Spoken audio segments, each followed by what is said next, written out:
streaming စားလုပ်မဲ့လူတွေအတွက်အဓိကလိုအပ်တဲ့ gaming key 5ခုကိုပြောပြပေးသွားမယ်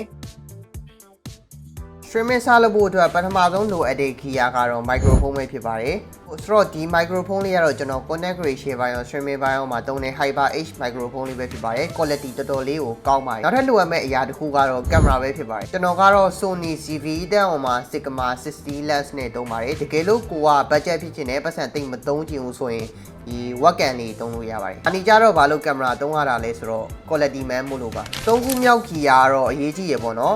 capture card ပဲဖြစ်ပါတယ်ဆိုတော့ဒီ Elgato capture card လေးက quality တော်တော်လေးကိုကောင်းတယ်streaming လုပ်မယ်ဆိုရင်တော့ capture card ကောင်းကောင်းကိုသုံးပါဘာလို့လဲဆိုတော့ဒီကိုယ့်ရဲ့ game play တွေက quality ကောင်းနေဖို့လိုအပ်ပါတယ် content creation ဘိုင်းရော streaming ဘိုင်းရောဒီ capture card လေးနဲ့ဆိုရင်တော်တော်လေးကိုအဆင်ပြေပါတယ်ဆိုတော့နောက်တစ်ခုအရေးကြီးတာကတော့ lighting ပေါ့နော် lighting အတွက်ကျွန်တော်ကဘယ်ဟာလေးကိုသုံးလဲဆိုတော့ကျွန်တော်အခုသုံးထားတယ်ဒီပေါ့နော်မျက်နှာလင်းဖို့အတွက်တော်တော်လေးကိုလင်းပါတယ်ဒီဟာမပေါဘူးဒီဟာနဲ့ဆိုရင်တော်တော်လေးကိုအဆင်ပြေပါတယ်ဆိုတော့ဒီကောင်လေးလေးဈေးသက်တာရပေါ့နော်ဝယ်ထားတင်ပါတယ်နောက်ဆုံးလိုအပ်မဲ့ key တစ်ခုကတော့ဒီ display တစ်ခုပဲဖြစ်ပါတယ်ကျွန်တော်ဆိုရင်နှစ်ခုသုံးတယ်ကျွန်တော် MacBook နဲ့monitor နဲ့သုံးတယ်တစ်ခုကိုတော့ streaming လုပ်ဖို့အတွက်တီးတန့်ထားတယ်နောက်တစ်ခုကိုကြောက် comment တီးတန့်ဖတ်ဖို့အတွက်သုံးပါတယ်ဒီကောင်လေးကိုတော့မဖြစ်မနေသုံးဖို့အတွက်ပြောချင်တယ်ပေါ့နော်ဘာလို့လဲဆိုတော့ fanny ပါရလာရဆိုရင် fanny နဲ့အချင်းချင်းခင်အောင်ဒီ communicate လုပ်ဖို့အတွက်သုံးတင်ပါတယ်ဒီလိုမျိုး game နဲ့ပတ်သက်တဲ့ knowledge တွေကိုထပ်ပြီးတော့လေ့လာခြင်းနေဆိုရင် like and follow လုပ်ထားလိုက်ပါ